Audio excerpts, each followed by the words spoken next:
Hey there everyone, hope you're all doing well. Ketchup Kami-sama here with some more Ramlethal tech for you guys since she's still the only character I play in Guilty Gear Strive.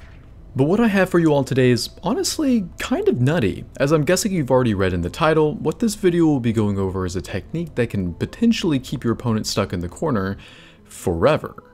Later on, I will be referencing a setup that I introduced in my most recent video, so while it's not absolutely necessary that you watch it before this one, I obviously highly recommend doing so. Quick disclaimer, the current patch as of making this video is patch 1.10, so if any of the stuff that I'll be going over doesn't work in the future, that just might be why. Like usual, this video will be broken up into a few different sections in case you want to skip around to anything specific. If you want more Guilty Gear content like this, be sure to subscribe to the channel so you don't miss out on new videos and, of course, more opportunities to bully your friends. But with all that out of the way, let's just get right into it. So there are a couple of things I want to explain real quick before showing the full setup, the first being what I'll refer to as the wall slump mechanic. This was first introduced to me through Sonic Soul's video about it, which will be linked in the description below, and I highly recommend checking it out if you haven't already, especially if you play Eno. As you probably already know, in this game if you do enough damage in the corner, the opponent will be splat up against the wall and the next hit sends them flying, transitioning both of you to the next portion of the stage. If you don't break the wall, the opponent can tech in one of a few different ways. They can tech backwards and fly towards the top of the stage. They can tech forward, sending them towards the center, and they can also tech in place if they choose to do so. However, these options are only available if the opponent is splat against the wall while airborne. If they're splat against the wall with a move that leaves them grounded, they are no longer able to tech and are forced into this slump state where they wake up on the ground, similar to a hard knockdown like off of 2D or throw as an example. For Ramlethal, here are all of the moves that will leave your opponent grounded. All of Ramlethal's jumping normals, with Jump Dust being a slight caveat since it's multi-hitting, all of her grounded normals except for 2D, 2H, and 6H, the grounded version of 214K, and lastly the first two hits of 214P, uncharged specifically. If you don't play Ramlethal and want to know what moves do the same thing, just go into opponent settings, set wall break to instant stick, tech to either forward or backward, and then just test all of your moves and specials. Pretty simple stuff. Now, to complement this mechanic, as of patch 1.10, Ramlethal has new combo routes never before possible, all thanks to the changes to her 214P Rekka, Lumo. Because her Rekka has faster startup now, 2K, 6P into 214P is a true combo and conveniently all hits that will leave the opponent grounded, enabling the wall slump. Now, you might be asking how you're supposed to hit the opponent with this combo, and typically it would be pretty rare to land, but shameless plug, this is where the setup from my previous video comes into play. To give a quick explanation of what I'm talking about, when you have the opponent in a juggle combo, after a 236H explosion, just run up, 6H into 236S, and then IAD. If done correctly, jump slash immediately after the air dash will serve as a safe jump against every reversal in the game currently, and if you condition the opponent to stand block, they get tagged by the sword explosion, giving you enough time to land and hit them with a 2K before they can counter in any kind of way. As you can see, the dummy is set to throw after blocking, and we don't even counter hit their throw attempt because they're still stuck in block stun afterwards. Like I mentioned earlier, 2K 6P into 214P is a true combo that forces them into a wall slump state, so if we manage to land this combo, we can prepare our mix-up for them and potentially trap them here forever. Alternatively, if you're going for a jump slash or a jump kick as the overhead, you should have enough time to close slash 214P on landing, which will also have the same effect.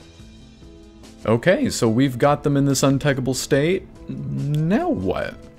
Well, admittedly, we don't have as good of options as Eno does in this situation, but at the very least, the follow-ups I've found so far are pretty easy to do. I don't believe it's possible to set up a true 50-50 like in the sword toss setup, but we can get kind of close. Because either combo, whether starting from the overhead or the low, will be ending in 214P, all we need to do afterwards is dash cancel, jump forward, and right as Ramlethal's toes are at the opponent's head here, we air dash. This of course is just the reference with Soul.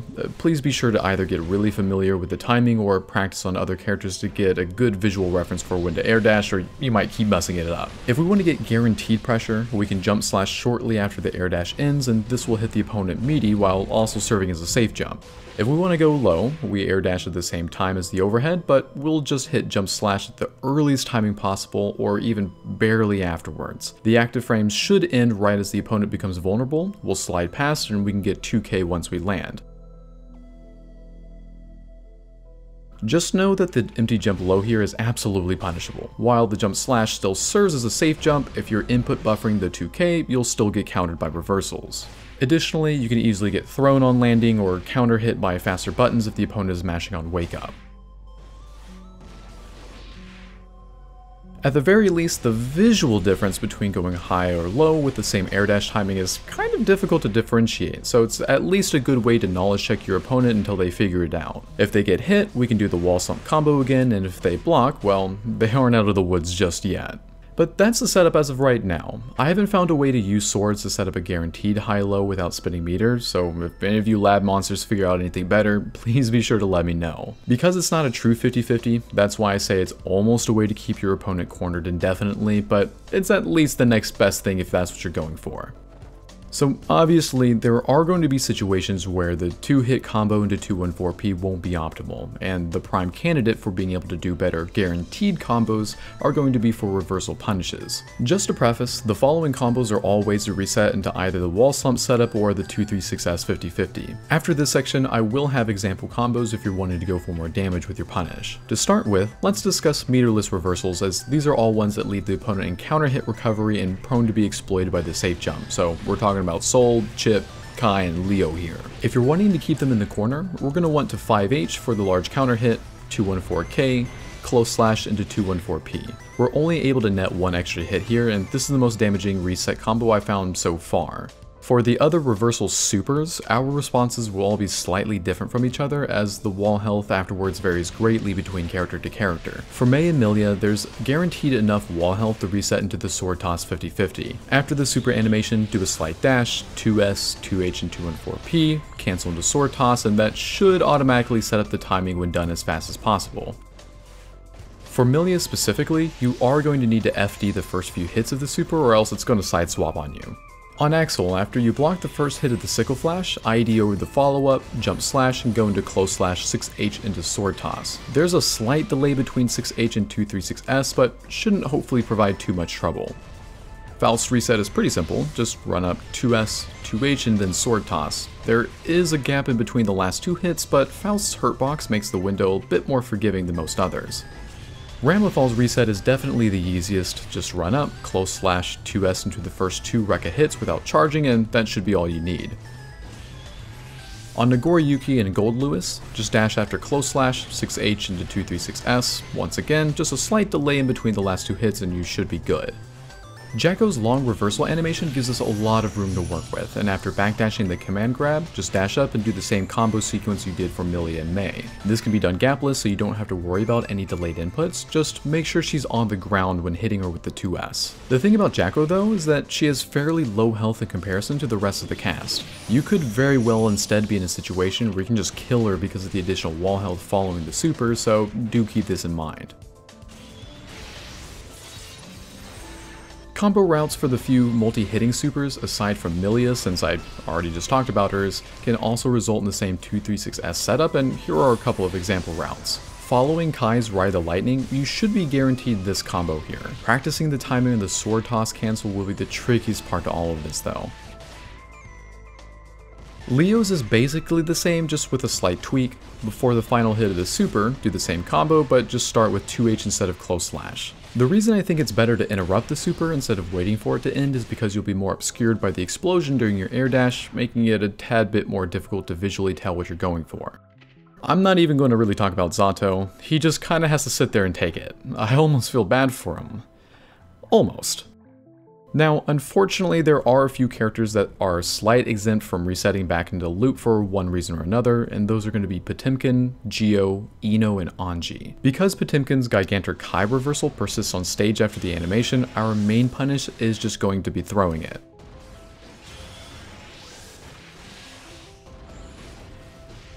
Heavenly Potbuster does get him right out of the corner, although we can try and lock him down with the 2H as he's coming back down to the ground. Geo can be reset, however, she's actually the only true exception to the sword toss mix-up entirely. While standing, or rather hunching over I guess, the sword explosion doesn't even touch her, so you might just want to punish with a full combo instead.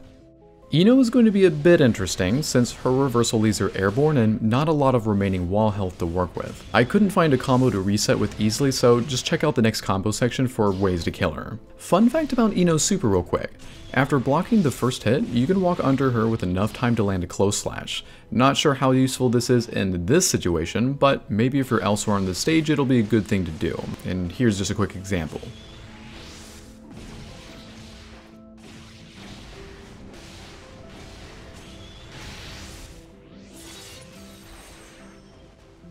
Anji's reversal is a counter super, meaning that it's activated by being hit. If you're not super ready for this, your immediate overhead can get caught, and a buffer 2k after an empty jump will also get countered. This means punishing the super will need to be a hard call out. Thankfully, if you do manage to bait it out, punishing it with close slash 2s into 214p will lead you back into looping the setup again. That should cover resets for everyone where possible while doing some decent damage at the same time, but a promise is a promise, so like I said I would earlier, let's go ahead and move on to see how to punish people for simply just trying to play the game.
So that's everything that I wanted to introduce regarding the mechanics and execution of the setup. As strong as it might seem, I'm aware it's not a completely infallible option. It was just interesting enough to look deeper into, but I really feel like it can be taken even further. But here's where I would like to hear all of you guys' opinion about all of this. Do you think it's just better to break the wall for the damage and meter bonus? Is the mix-up potential good enough to keep them locked down like this? I would really like to hear what you all have to think in the comments below. Of course, if you have any suggestions or questions, be sure to let me know, as I do intend to get back to every one of them. Anyway, that's all for today's video, and I hope this adds a nice shiny new tool for your own Ramlethal. If you enjoyed this video, I would definitely appreciate it if you liked and shared it with others to help spread the word and support the channel. But anyway, if you're still watching, thanks for sticking around to the very end, and I hope to see you all again sometime soon. But until then, this is Ketchup Kami-sama, signing off.